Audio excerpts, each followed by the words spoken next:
I'm Andrew from Deity Microphones, and we're at Cine Gear in New York to show you guys some brand new stuff that we're kind of showing off secretly for the New York audience before NAB, with the really big stuff's going to be shown off. The first thing we've been showing off is this, the new TCS01 screen protector.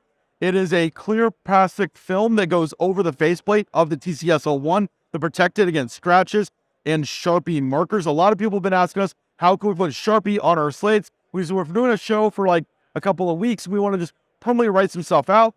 This will allow you to keep that slate looking fresh. So when you're done with the show, peel off your screen protector, pop a new one on. It's going to be a 3-pack for $19. It's going to be showing up at dealers in the next couple of weeks. So contact your dealer to go get these for your TCSL1. The other thing we're showing off here is our brand new SPD1 that came out just last month. It's got locking toggle switches, as you can see. There's a little toggle right there. You have to pull it out, rotate, and then go. So again, pull it out, rotate, and then go. It's going to power up circuit 1, circuit 2. What's great about it is circuit 1 is 5 amps, and that's going to be 2 outputs, output 1 and output 2, red, purple, and then that's 5 amps. This is a 5 amps combo for all of them, 2 amps each, and they're all resettable poly fuses. So if you trip it, pull power, reset the unit, it's automatically going to reset all the fuses inside the box. So I can turn off my wireless to save battery. What you can see here is hours down to the minute of what your battery is going to last. We have cycles. We have right here have temperature, amp draw, and voltage draw. As you can see, USB-C on the bottom. We have 3 inputs, one of them being USB-C. So if you're using something that is 12-volt DC standard USB-C, you could run your whole bag on that and then just pull out your battery. That is great for things like sit-down interviews where you don't want to be burning or adding extra cycles to your batteries. Just run your bag on what you need for the sit-down interview and then plug the battery back in. That way you get the maximum life out of these batteries. A lot of people, they'll use batteries for much longer than it really should, which is a liability, because then all of a sudden you go from 15% to 0 overnight, like just the snap of a finger. But if you can read your cycles and avoid adding extra cycles to your batteries, the SPD1, it can really help you out, get the most out of your equipment. The other thing we're kind of showing off here is a brand new boom pole from Deity. This is going to be coming out in the next couple of months. And it's going to be, I think it's about $180. I've got it set up here with this little quick foot because at the bottom of our pole, we have a 3/8 mount. So I can kind of just drop that, grab my pole as I need to. The pole itself comes in at only 1.5 pounds, and it's carbon graphite, 8.5 feet. So I extend this all the way.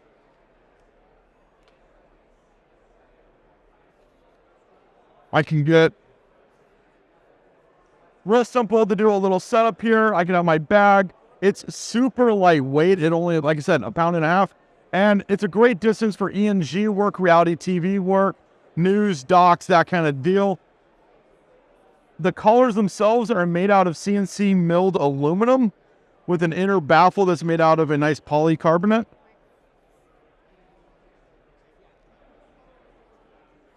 And as I collapse it down, I like to leave a little bit of the knuckle. Fully collapsed down, it comes down to 26 inches. We also have a double rubber bumper foot that goes on this. You screw that in, and then you slide over a rubber kind of condom over that to give it a double system. And we'll show you what the bottom of this pole looks like right there. So if you also want to throw on, say, something like a counterweight, you could do that as well. If you're doing a boom situation on a pole stand, add a little counterweight so when you're boomed all 8.5 feet out, you can balance your weight over the bottom of your C-stand. So it has a lot of cool little options. At the top here, we have the ASM1 that came out over the winter break. This uses a GoPro style type mount for action cameras. So if I take this apart, I can use the top portion of this ASM1 on any action camera mount on the market. So if I'm doing reality for plant mics, I could use a clamp for a GoPro with this, no problem. Also, it has the built-in microphone holder for your plug-on transmitter and a system that is an adjustable shock mount that slides back to accommodate different size microphones. So you only have to carry one for your plant mics. So all said and done, doesn't weigh a whole lot at all, and it's coming out in about a month. The other thing that we're showing off here, of course, is the TC1 timecode box. It's been a great seller for us, as well as it's really changed a lot of people's workflows to how they handle timecode, because you can go wireless from one box to other boxes, or from your phone to the box. Of course, you can also integrate your Slate in. But what's nice about what we're showing off here is the brand new FX3, FX30 timecode module. This allows you to go into the Sony multi-pin, pull your voltage from the Sony multi-pin, run this active circuit inside, is then converting the timecode coming in from the lock-in 3.5mm of the TC1, and it sandwiches between our cold shoe mount and the TC1, so it just locks it all in the place. And as you can see there, when I give it a little twist, that's really hard to pull apart. So it really knows how to stay exactly where you place it on your camera. And what's great about this little dongle is, for people like Gotham here, they could actually cut this off, put on the connector you need for your timecode box, and you could sandwich it between your timecode box and the cameras that you're working with. This is our TCSL1 timecode Slate Mark 1, right? What's nice about it is I can just one-hand it, no problem. What's also nice is I can do tail sticks, no problem. Again, single-handed tail sticks, really nice and very convenient. And because there's a little rubber lining inside of here, you can kind of see just a little bit of it right there. It doesn't kind of fall off your fingers. You grip on, and it really wants to just stay there and not move too much. Go back to normal mode. We have 5-pin timecode. That's the standard pinout that you're used to. So that's your REs, that's your sound devices. So if you've got cables for those, you can jam sync this with any timecode box you may already own. So if you're looking to add a timecode Slate to your timecode system, it works perfectly fine. This also outputs timecode out of the TRS jack. So if you're someone who doesn't own a bunch of timecode stuff, but owns some cameras that can take timecode, a simple Q20 to BNC, walk over to your C300, plug in, give it timecode, unplug, jam it up every couple of hours, and you're good to go. And now your clients get to have all the fun with all the metadata that this displays. What's really nice about that metadata is we talk to a lot of people, DITs, postings.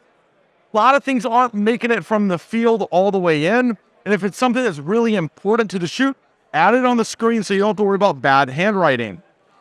The power switch over here is covered, so it can prevent accidental power offs. Well, what's really nice is, let's say we turn it off.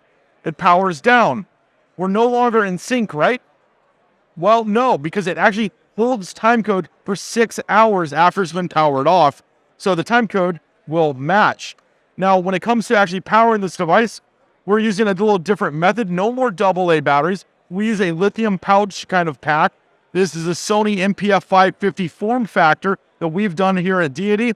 These are extra large in capacity. As you can see, I'm still running because it's a hot swappable battery system. So if I'm low on battery, swap one in the B, take out that one that's about to die, and I can continue on working, throw this on a charger. Because it's a Sony MPF 550, your camera team is already going to have these battery chargers on set. Now, you may say to yourself, I don't have those camera chargers, though. Don't worry about it. Here's what's something right. Put both of them in, end of the night, pop on USB-C, and you can charge both these batteries overnight. So you don't need to go buy a special charger for this. You've probably already got a USB-C somewhere in your kit. So that's the TCSL1 coming in at $1,000 here at Gotham. And you're going to really enjoy this. And it's really going to hopefully make your workflow feel more confident in knowing that you always have proper sync.